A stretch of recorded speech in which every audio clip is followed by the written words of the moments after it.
कि सूफी, मैंने पहले भी इलाके में जाके ये बात कई बार अर्ज की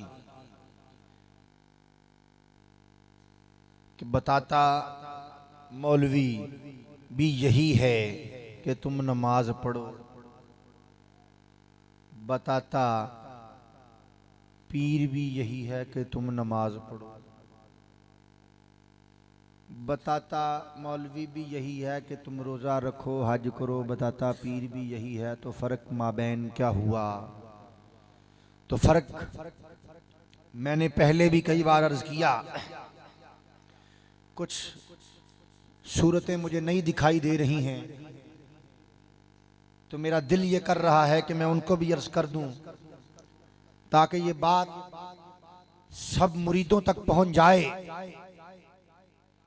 कि पीर में और मौलवी में, इन दोनों में फर्क क्या है। फर्क ये है कि कहता मौलवी भी यही है कि नमाज पढ़ो, रोजा रखो, हज करो, जिक्र अज़कार करो। कहता पीर भी यही है कि नमाज पढ़ो, जिक्र अज़कार करो, हज करो। लेकिन इन दोनों में फर्क क्या है? फर्क यह है कि मौलवी कहता है कि नमाज पढ़ो और पीर ताज वाली सरकार कहते हैं कि नमाज इस तरह पढ़ो कि तुझे नमाज वाला मिल जाए, तुझे नमाज वाला मिल जाए। अरे रोजा इस तरह रख के तुझे रोजे वाला मिल जाए, हज इस तरह करो कि तुझे हज वाला मिल जाए। ये पीर ताज वाली सरकार फरमाते हैं और हर सूफी का यही दर्स है। अब वो कैसे है कि हज करने जाएं तो हज वाला ना मिले, जिसके घर जाएं तो घर वाला ना मिले, तो बात नहीं बनती है। कैसे कि मैंने पहले भी अर्ज किया वाकया कई बार, लेकिन चूंकि हजरत का उर्स भी है और आज सरवर अंबिया की आमद का दिन भी करीब है, तो मुनासबत दोनों की मौजूद है। तो इसलिए ये मैं वाकया अर्ज किए देता हूँ कि हजरत अल्लामा शेखुल इस्लाम पीर सैयद दिलशाद हुसैन शाह गिलानी चिश्ती साबरी ताज वाली सरकार रहमतुल्लाह ताला अलैह फरमाते हैं कि मैं हज पे चला गया। मैं किस पे गया? आवाज़ नहीं आई। हज पे। तो फरमाने लगे कि मैं जिस वक्त हज पे गया तो मेरे जी में ख्याल आया कि मक्का शरीफ हाज़िरी देकर जब मदीना शरीफ जाना है ना, तो वहाँ देखते हैं कि क्या बनता है। फरमाया कि मैंने मदीना शरीफ में जाकर हाज़िरी दी, तो जिस वक़्त मैंने रोज़ा रसूल में दाखिल होने की जसारत की, क्योंकि बाबे जिब्रील के पहलू में ज़रा धीरे से फ़ख्र जिब्रील को कहते हुए यूँ पाया गया, अपनी पलकों से दरे यार पे दस्तक देना, ऊंची आवाज़ हुई तो उमर का सरमाया गया। क्योंकि ये मकामे अदब है,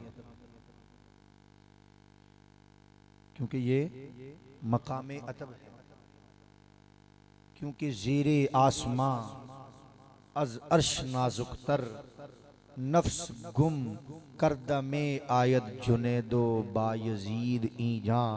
कि ये वो जगह है जहाँ पर जुनैद बगदादी और बायजीद बुस्तामी जैसी अजीम शख्सियात जो कि मकामे विलायत में शहबाज का मकाम रखती हैं, ये हस्तियां अपने सांस को गुम करके आती हैं कि यहाँ पर ऊंची आवाज में सांस न निकल जाए, क्योंकि ये मकामी अदब है। फरमाते हैं कि मैंने रोज़ा रसूल में जब हाजिर होने की जसारत की तो देखा कि वहाँ पर काफ़ी रश है और उशाकान रसूल मौजूद हैं घर कसीर तादाद में। तो जी में ख्याल आया कि भी सुबह तहज्जुद के वक़्त जाएंगे, शायद उस वक़्त रश कम हो। फरमाते हैं कि मैं तहज्जुद के वक़्त गया तो मैंने वहाँ पर जाकर देखा कि आशिकों की लाइन तो उस वक्त भी वहाँ पर मौजूद है। वो तो मकाम ही ऐसा है। तो फरमाने लगे कि मेरे जी में ख्याल आया कि दिलशाद शाह तेरा कशफ बड़ा मजबूत है, तो तू अल्लाह के रसूल की तुरबत मुबारक का, क़ब्र मुबारक का कशफ ही कर ले। अल्लाह के रसूल से तेरी मुलाकात हो जाएगी। तवज्जो है ना, मुलाकात हो जाएगी। फरमाने लगे मैंने कश्फ करना शुरू किया, अभी इब्तदा ही की थी कि जी में ख्याल आया कि हज का महीना है, बड़े बड़े उशाकाने रसूल बड़ी बड़ी दूर से इकट्ठे होकर आए हैं। तो अगर मैं अल्लाह के रसूल की खिदमत में ये अर्ज करूं कि आप सबको छोड़कर मेरी तरफ मुतवज्जे हो जाएं, पता नहीं कहाँ पर मसरूफ़ हैं, तो अगर वो मेरी तरफ मुतवज्जे हो जाएंगे सबको छोड़कर, तो इसमें बेअदबी का अंदेशा है, इसमें बेअदबी का अंदेशा है। कश्फ छोड़ दिया, कश्फ छोड़ दिया। आजकल माशाअल्लाह कई मुरीद ऐसे भी होते हैं, वो आते बाद में हैं, पूछते पहले पीर साहब बैठे, वो भाई पीरा ने कदों बैठा। मैं आया लंगर खाने में बैठा था, तो वहाँ पर एक शख्स आ गया, वो सलाम मुझसे बाद में कहता बड़े पीर कितने ने। मैं कहा जी मैंने दस दे, मैं बाहर चौक च उन्होंने मंजी डाल थोड़े वास्ते, मैंने पता लग जाता तुम आए। मैं कही मैं चौक च मंजी डाउंदा थोड़े वास्ते बैठे होंगे। मैं कही अदब नल के राणा साहब तशरीफ ले आ रहे, क्योंकि फकीर के डेरे में आके अगर बंदे की धौड़ में सरिया ना गया तो फिर तो बात कुछ ना रही। ये तो मकाम ही मैं को ख़त्म करने का मकाम है। हज़रत साहब ने फरमाया ना कि ऐन इश्क दा नुक्ता समझ यारा वाकिफ होवेगा फेर असरार कोलों। ऐन इश्क दा नुक्ता समझ यारा वाकिफ होवेगा फेर असरार कोलों। फरमांदे ने किवें समझना है, नुक्ता समझन दा तरीका भी दसिया कि उस शेख इश्क दा नुक्ता किवें समझाउंदा है कि ऐन इश्क दा नुक्ता समझ यारा वाकिफ होवेगा फेर असरार कोलों। किवें कि पहले साड़दा फेर संवारदा ही, पहले साड़दा यानी कि मैं नू मार के फेर संवारदा ही, ते शान रखदा वध हजार कोलों। पहले साड़दा फिर सवारदा ही, शान रखदा वध हजार कोलों। ते सोना उदों पासे दी शक्ल होवे ते मुड़ के आउंदा जदों कुठियार कोलों। कुट पैनी जरूरी है कि सोना उदों पासे दी शक्ल होवे मुड़ के आउंदा जदों कुठियार कोलों। ते इश्क है दिलशाद बहुत महंगा, रख साम के चोर चकार कोलों। इश्क है दिलशाद बहुत महंगा, रख साम के चोर चकार। कहते ने मैं कशफ छड़ दिता, आके बह के कुरान पढ़ना शुरू कर दिता। मस्जिद नबवी दे विच बह के की पढ़ना शुरू कर दिता, अल्लाह दे रसूल दी उत्ते नाजिल हुई किताब नू पढ़ना शुरू कर दिता।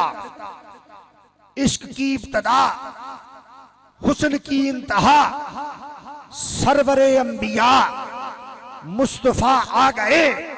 किस तरह तुहाडे ते मेरे शेख हजरत अल्लामा पीर सैयद दिलशाद हुसैन शाह फरमांदे ने कि मैं अल्लाह दी किताब पढ़ रहा सी, पढ़ते पढ़ते मैं देखा कि मेरे अगे एक शख्स आके खड़ा हो गया। मैं उहदे पैरां वाल वेख्या, मुंह ता चुक के देखा ते दो जग दा ताजदार, दो जग दा ताजदार मेरी अखियां दे सामने। कहंदे ने मैं कुरान नू परे कर दिता, साहबे कुरान दे कदमी पै गया।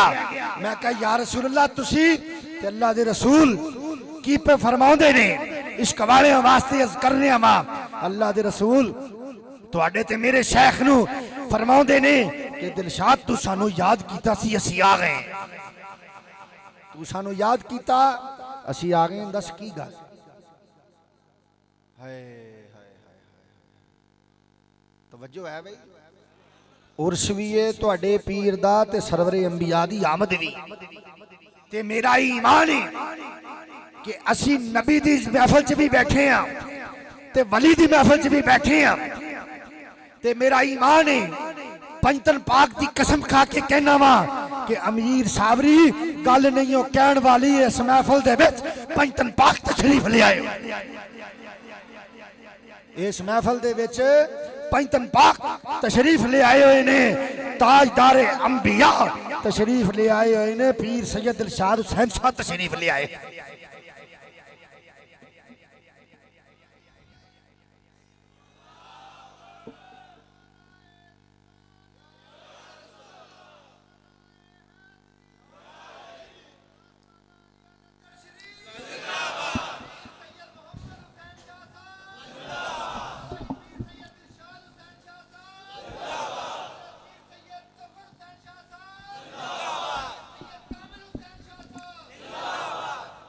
तवज्जो है ये मेरा ईमान है कि इस महफिल दे विच पंजतन पाक तशरीफ ले आए हुए ने क्योंकि खुदा के नूर से रोशन हुए हैं पांचों तन। खुदा के नूर से रोशन हुए हैं पांचों तन मोहम्मद और अली फातिमा हुसैन हसन क्योंकि सखीने बादशाह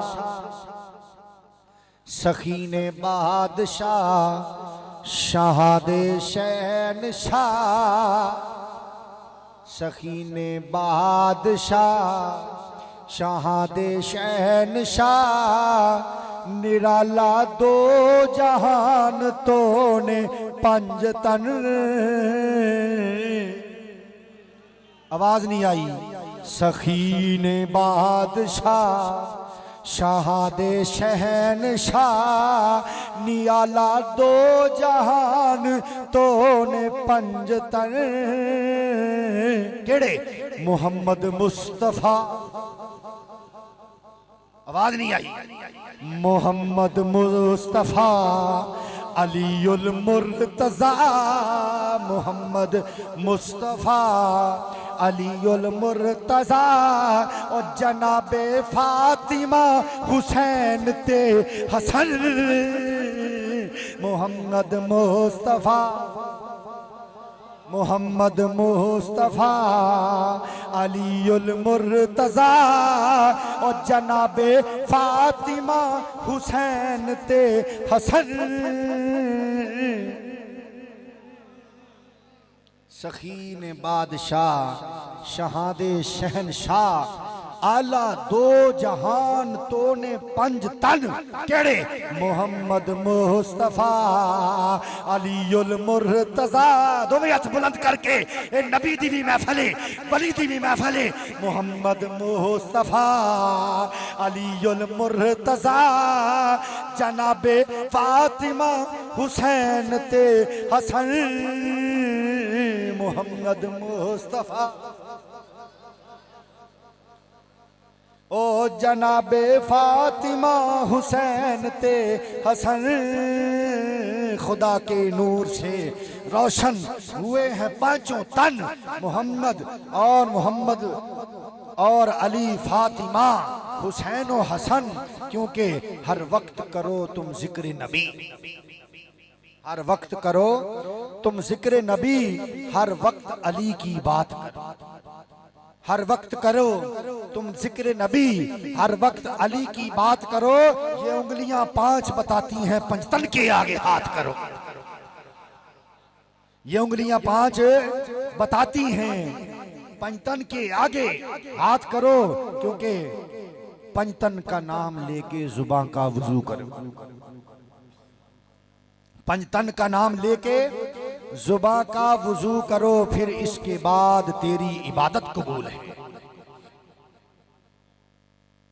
पंजतन का नाम लेके जुबान का वजू फिर इसके बाद तेरी इबादत कबूल है। सामईन गिरामी कदर ये आज की महफिल वली की भी महफिल है, नबी की भी महफिल है। ये आप मुबारक लोग हैं, खुशकिस्मत लोग हैं कि जो वली की महफिल में भी बैठे हैं, नबी की खिदमत में भी हाजिर हैं। एक और वाकया अर्ज करूं, अगर इजाजत हो तो आपकी। एक और वाकया, क्योंकि आल से अगर वफा करोगे तो दुनिया तुमसे वफा करेगी।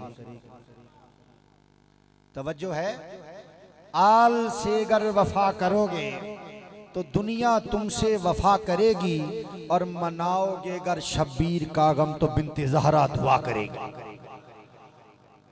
आल से अगर वफा करोगे तो दुनिया तुमसे वफा करेगी, और मनाओगे अगर शब्बीर का गम तो बिन्ते ज़हरा दुआ करेगी। और छोड़कर सारे झूठे रहबर आओ अंबर अली के दर पर। अरे इमाम अगर बूतुराब होगा तो कब्र की मिट्टी हया करेगी। इमाम अगर बूतुराब होगा तो कब्र की मिट्टी हया करेगी। तो अगर आपकी इजाजत हो तो अर्ज कर, क्योंकि ये महफिल पाकों की महफिल, तो यहां पर आप लोग बैठे हैं किस लिए कि अल्लाह के रसूल के करम से और नबी वली के वसीले से हमारा दिल भी जो है वो पाक हो जाए। पीर सैयद इरशाद हुसैन साहब फरमाते हैं ना कि जिक्र नबी में आंख जो देखे मेरी ज़बान वो पढ़ती है। आपने जुमले पे गौर ही नहीं की कि नबी का जिक्र जब करे तो जो आंख से नजर आए हमेशा वही ज़बान से निकलता। जिक्र नबी में आंख जो देखे मेरी ज़बान वो पढ़ती है। अरे महफिल में आ जाते हैं वो विर्द मोहम्मद करती है। जिक्र नबी में आंख जो देखे मेरी ज़बान वो पढ़ती है। इस महफिल में आ जाते हैं वो, अरे विर्द मोहम्मद करती है। फिर फरमाया कि दूर नहीं वो दिन आएगा, सुन ले दिल शाद मेरी,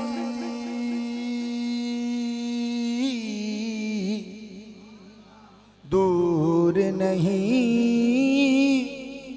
वो दिन आएगा, सुन ले दिल शाद मेरी, पाक हो जाएगा मन तेरा,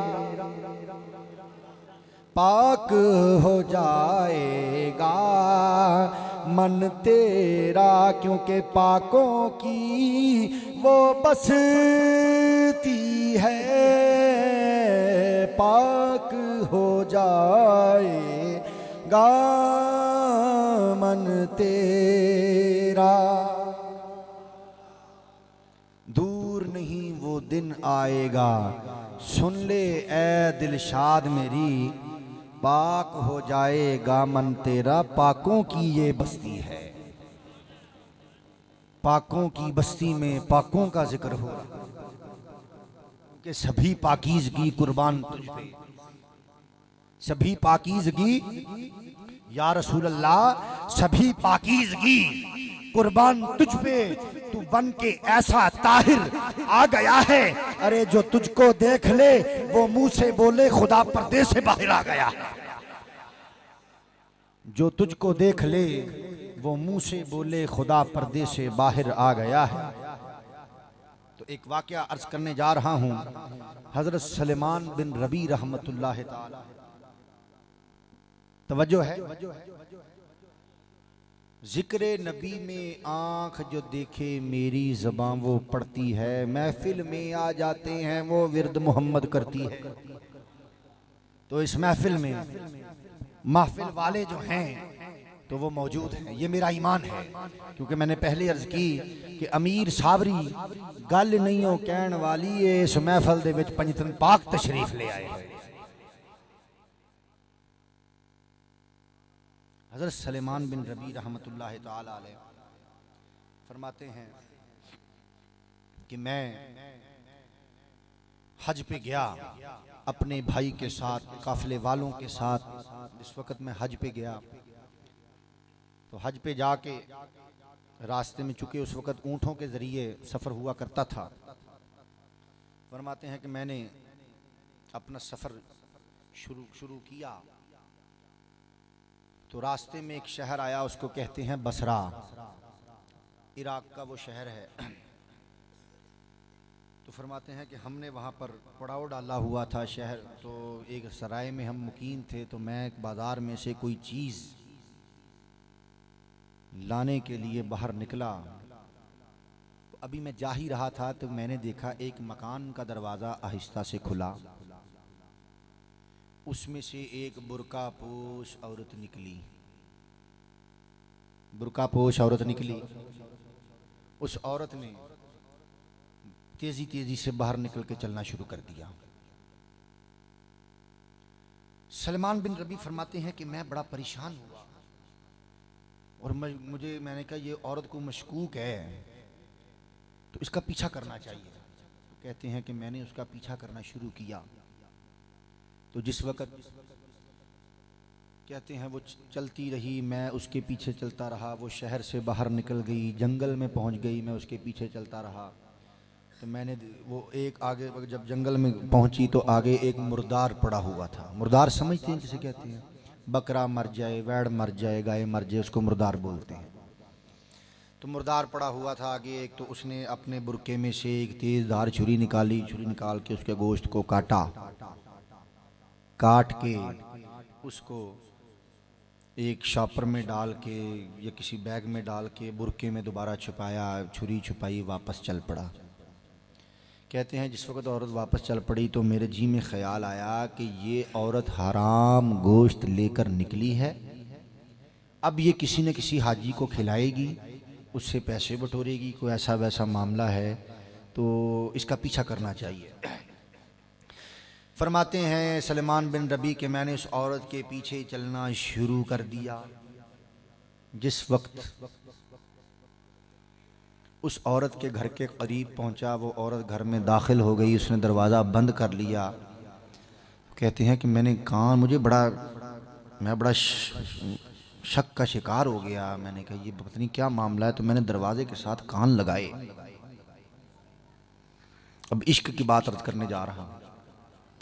कहते हैं कि मैंने दरवाजे के साथ कान लगाए, मैंने कान लगाकर सुनने की कोशिश की तो अंदर से आवाज़ आ रही थी एक औरत की कि ऐ मेरी बेटियों, आज 7 दिन हो गए हम भूखे हैं, तो आज हमें शरीयत की रोशनी में हम पर ये मुर्दार खाना जो है जान बचाने के इवज़ हलाल हो गया है। ये हम पर क्या हो गया है? हलाल हो गया है जान बचाने के इवज़, तो ये तुम पका के खा लो। सलमान बिन रबी फरमाते हैं मैंने दरवाज़ा खटखटाया, दरवाज़ा खटखटा के मैंने खटखटाया तो अंदर से आवाज़ आई कौन है? तो मैंने उससे कहा कि बीबी खुदा का वास्ता तुम ये मुर्दार ना खाओ, तुम्हें मुझे अपनी असल बात बताओ। वो बीबी बोली अंदर से, उसने कहा कि भाई तुम कौन हो, अपना रास्ता नापो, ये हमारे घर का मामला है, हम खुद ही जाने। सलेमान बिन रबी ने अल्लाह रसूल का वास्ता दिया, उसने कहा कि तुम्हें नबी का वास्ता, खुदा के लिए दरवाज़ा खोलो। कहते हैं कि उस औरत ने अंदर से आवाज़ दी, उसने कहा कि ऐ शख्स, दरवाज़ा तो मैं खोल देती हूँ लेकिन बात क्या है? उसने कहा बात आप दरवाज़ा तो खोले, अर्ज़ करता हूँ बात आपको। दरवाज़ा खोला तो उस शख्स ने कहा सलेमान बिन रबी ने कि क्या मामला है कि आप मुर्दार खा रहे हैं?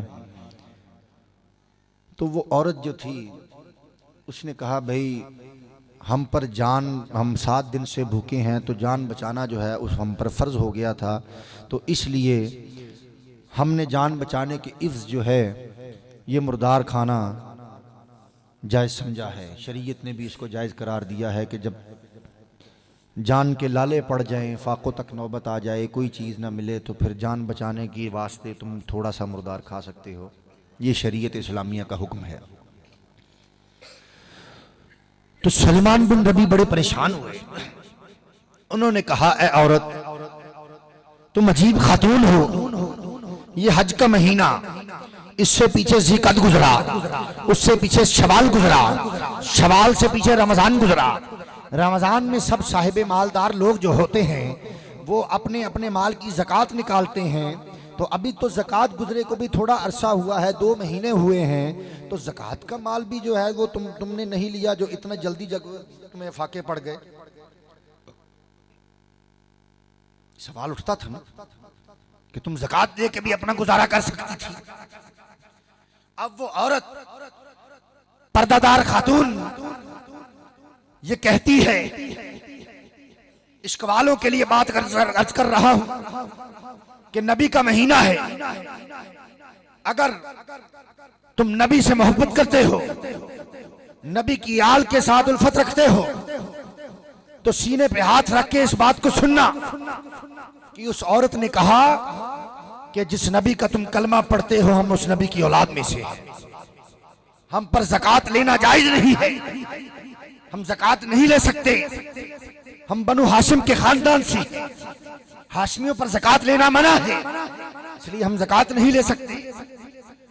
सलमान बिन रबी कहते हैं कि मैं बड़ा परेशान हुआ, खुदा की कसम आंखों से आंसू चल पड़े कि जिस नबी का कलमा पढ़ता हूं, जिस नबी के घर की ज़ियारत करने के लिए जा रहा हूं, उस नबी की आल औलाद का ये मामला हो गया कि नबी की औलाद के पास खाने के लिए खाना नहीं, नबी की औलाद के पास रहने के लिए कोई जगह नहीं, और हम जो हैं नबी के दरबार पे जा रहे हैं। कैसे आशिक़ रसूल हैं, नबी के कैसे उम्मती हैं।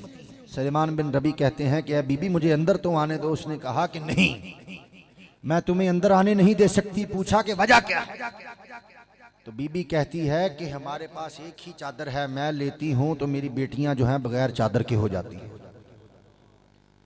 सलमान बिन रबी रो पड़े, फरमाते हैं कि मैं अपने खेमे में गया, मैंने जाके वहां से रकम निकाली, बाजार जाकर कपड़ा खरीदा, सौदा सल्फ खरीदा, खरीद के मैं उनके घर में दे के आया। मजीद जितनी रकम बची थी मैं उनके घर में दे के आ गया। अब जिस वक्त भाई वापस आए, पड़ाव उठने लगा, सफर के लिए वो चलने लगे, तो सलमान बिन रबी ने चूंकि अपनी जितनी जमा पूंजी थी वो तो खातून को दे दी, सईदा को दे दी। तो भाई ने कहा, भाई सलमान उठो चलें। तो सलमान बिन रबी कहते हैं कि भाई मैंने हज पे नहीं जाना। वो भाई बड़ा परेशान हुआ। उसने कहा, भाई तुम तो हज के लिए घर से निकले थे, अब तुम्हारा इरादा कैसे बदल गया। उसने कहा, भाई मेरे साथ अचानक ये मामला बन गया है, तो इस तरह का करके मामला हो गया, इसलिए मैं नहीं जाता। उसने कहा, तू तो पागल हो गया, तू तो शराई हो गया, ये तो बसरा है, चोरों का शहर है, उचकों का शहर है, यहाँ पे 2 नंबर लोग रहते हैं, यही तो ठगों का शहर है, किसी ने तुझे ठग लिया, तू तो बेवकूफ आदमी है। सलमान बिन रबी कहते हैं, भाई जो भी हो गया मामला अब छोड़ो उसको, मैंने तो जो किया अल्लाह रसूल की ज़ात के लिए कर दिया, अपने नबी की आल के लिए कर दिया, क्योंकि आल से अगर वफा करोगे तो दुनिया तुमसे वफा करेगी। कहते हैं कि मैंने तो आल से वफा कर दी है, आगे खुदा जाने, खुदा का रसूल जाने। जिस वक्त फरमाते हैं कि हज हो गया, काफिले जो हैं वो हर साल जाते रहे काफिले। एक काफिला आया, दूसरा आया, तीसरा आया, हज मुकम्मल हो गया। जब हज मुकम्मल हो गया, काफिले वापस आने शुरू हुए, तो अब तवज्जो फरमानी है बात पे। जब काफिले वापस आने शुरू हुए तो पहला ही काफिला आया। पहले काफिले ने सलमान बिन रबी को बसरे में देखा, तो उसने, अब सलमान बिन रबी काफिले को देख रहे हैं कि काफिले तो हर साल है जाते, मुझको नजरअंदाज किए। हाय हाय, पीर सैयद इरशाद हुसैन शाह साहब फरमाते हैं, अपनी नात में कि काफिले तो हर साल है जाते, मुझको नजर अंदाज किए, अरे ले नजराना जाए मदीना जिस पे नजर एक पड़ती है, अरे महफिल में आ जाते हैं वो विर्द मोहम्मद करती है। जिक्र नबी में आंख जो देखे मेरी ज़बान वो पढ़ती है, काफिले तो हर साल है जाते, मुझको नजर अंदाज किए, ले दे नजराना जाए मदीना जिस पे नजर एक पड़ती है, महफिल में आ जाते हैं वो विर्द मोहम्मद करती है। फरमाने लगे कि मैं बड़ी हसरत से उस हरमैन से आने वाले काफिले को देख रहा था कि यकायक एक शख्स ऊंट से उतरा, छलांग लगाई और दौड़ता हुआ मेरी तरफ आया, कहने लगा कि सलमान अजीब हो गया, तूने हज हमारे साथ किया, हमसे पहले क्या ले पहुंच गया, हमसे पहले कैसे पहुंच गया। इश्क वालों के लिए बात कर रहा हूं। सलमान तो फरमाते हैं अरे भाई मैं तो हज कीता ही नहीं। तो वो शख्स कहने लगा, उसने कहा चला, मजाक करने की तो तेरी आदत है, तूने मेरे साथ हज किया, तूने मताफ में मेरे आगे खड़े होकर नमाज पढ़ी, फिर तवाफ किया, वहां पर खड़े होकर तूने दुआ मांगी, मैंने पीछे से खड़े होकर तुझे इतनी आवाजें दी, तूने मेरी एक आवाज ना सुनी। बड़ा परेशान हुआ, कहने लगा भी मैंने तो हज किया ही नहीं। उसने कहा अभी गलत फहमी लग गई होनी, क्योंकि खबर वाहिद है ना, एक शख्स की बात, गलत फहमी लग गई होनी। किस्सा मुख्तसर, दूसरा काफिला आ गया। दूसरा काफिला जिस वक्त आया तो उसमें से एक शख्स बसरा के बाजार में चीज लेने के लिए आया, तो उसने सलमान बिन रबी को देखा। उसने कहा सलमान तुम कब आए? उसने कहा भी कहां से? कहां से? कहा भाई हरम से। उसने कहा भाई मैं तो हरम गया ही नहीं।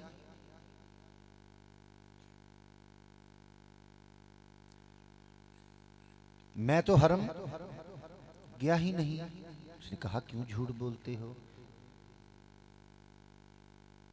कहते हैं ना कि हरम में शेख हरम बेकरार बैठे, हरम में ना, हरम में ना, कलीसा में ना, बुतखाने में चैन मिलता है तो साकी तेरे महखाने में। ना हरम में ना कलीसा में ना बुतखाने में चैन मिलता है तो साकी तेरे महखाने में। अरे काक थर्राने लगे, उड़ गई बोतल से शराब, बेवजू कौन चला आया है महखाने में। तो जो रिंद है, जो आशिक है, वो कहता है कि मैं कोई रिंद नहीं इसलिए पीता हूँ शराब। अरे नबी तेरी तस्वीर नजर आती है पैमाने में, नबी की तस्वीर नजर आती है पैमाने में। मैं कोई रिंद नहीं इसलिए पीता हूँ शराब, क्योंकि हरम में शेख हरम बेकरार बैठे हैं और खुदा मिला ना वहां तो दिल को हार बैठे। हरम में शेख हरम बेकरार बैठे हैं, खुदा मिला ना वहां दिल को हार बैठे हैं। निगाह पीर ने बख्शी तो मैंने ये समझा, अरे मेरे नबी की सूरत में परवरदिगार बैठे,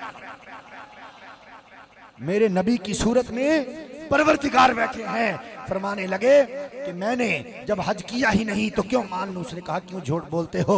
मैंने रमी जमार तुम्हारे साथ किया, वहां पर तुमने मुझे ये अशरफियों की थैली दी थी, ये तुम्हारी अमानत है, ये ले लो मुझसे, ये थैली मुझसे ले लो अशरफियों की। सलमान बिन रबी फरमाते हैं कि मैं खामोश हूं, मुझे थैली पकड़ा के चलता हो गया, मैं देखता रह गया।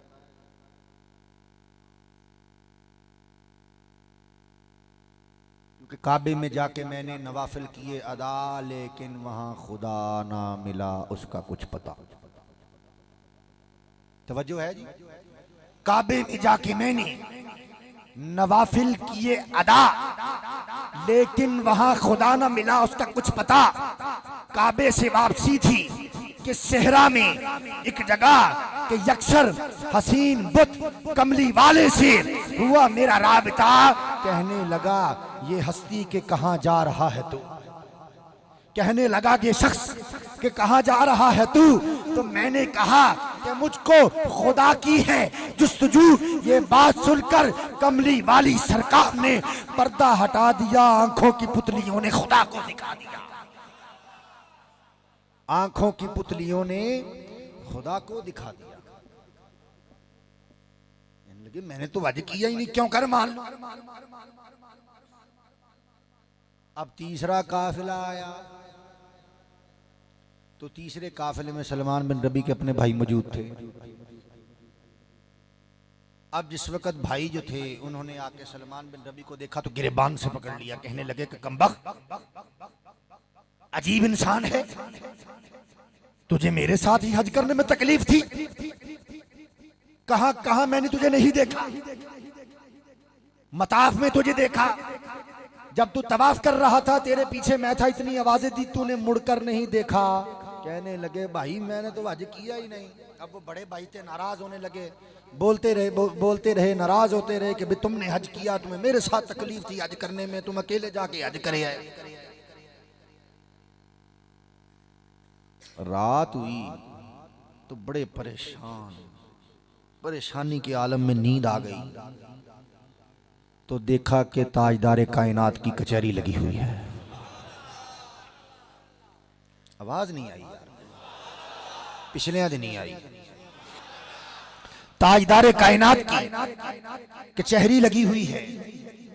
ताजदारे कायनात जलवा फरमा है तो सलमान बिन रबी सामने मौजूद हैं। तो ताजदारे कायनात ने फरमाया कि सलमान कितनी गवाहियां कबूल करोगे कि तुमने हज कर लिया।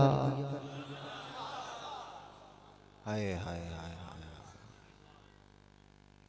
कितनी गवाहियां कबूल करोगे कि तुमने हज कर लिया, कितनी गवाहियां सुनोगे कि तुमने हज कर लिया। अर्ज की या रसूलल्लाह, जब किया ही नहीं तो क्यों कर मान। जब रहा बसने में तो ताजदारे कायनात फरमाया कि ऐ सलमान, अल्लाह रब्बुल इज्जत ने इस बार फरिश्तों को यह हुक्म सादिर फरमाया था कि ऐ फरिश्तों, इस साल किसी भी मुसलमान का हज कबूल नहीं किया जाएगा। तवज्जो फरमानी है, अल्लाह रब्बुल इज्जत ने, अल्लाह जल्ल शानुहु व मजदुहु ने फरिश्तों को हुक्म दिया कि फरिश्तों, इस साल किसी का हज कबूल नहीं किया जाएगा। खुदा की कसम, तेरी जात की बात आई तो खुदा को इतनी गैरत आई कि मेरे नबी की आल का इतना ख्याल किया इस बंदे ने, तेरी शक्ल का एक फरिश्ता बनाकर खालिक के कायनात ने हरम में भेजकर उसके हिस्से का हज करवा दिया।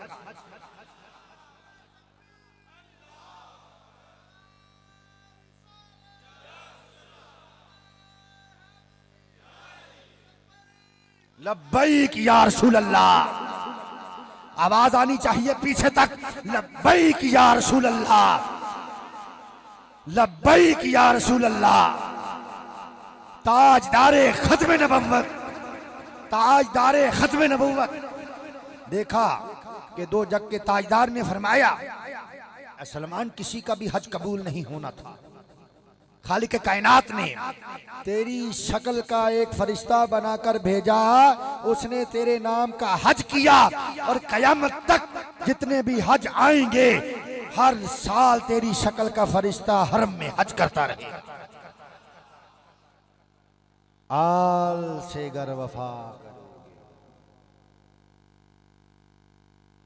तो एक शख्स की वजह से सबका हज कबूल हो गया। तो वली की महफिल और नबी की कचहरी दोनों इस जगह पर मौजूद हैं। हम वली की महफिल में भी बैठे हैं, नबी की कचहरी में भी बैठे हैं। तो मेरा ये ईमान है कि यहाँ पर कोई ना कोई ऐसा शख्स मौजूद होगा कि जो नबी का मंजूर नजर होगा, जो वली का मंजूर नजर होगा, और यहाँ पर वो मौजूद होगा। तो वली की भी आमद हो जाएगी, नबी की भी ज़ियारत हो जाएगी।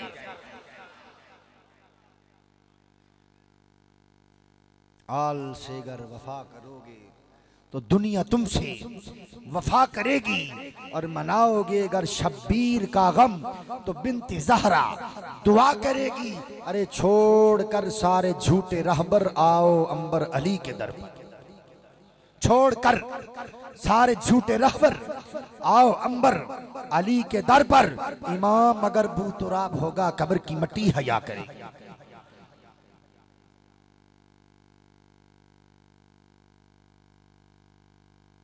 तो दोस्तों बात ऐसी है, बात लंबी नहीं करना चाहता मैं। यहां पर आप बैठे हैं तो मकसद यहां पर इस वली की महफिल में आकर फैज हासिल करना है। दुनियादारी के 100 मसले जो हैं वो चलते रहते हैं, लेकिन असल मकसदियत सालिक की, मुरीद की यही होनी चाहिए कि जो इस हस्ती के पास फैज़ान है उस फैज़ान में से अगर कुछ अता हो जाए तो यहाँ पे आने का मकसद पूरा हो जाए।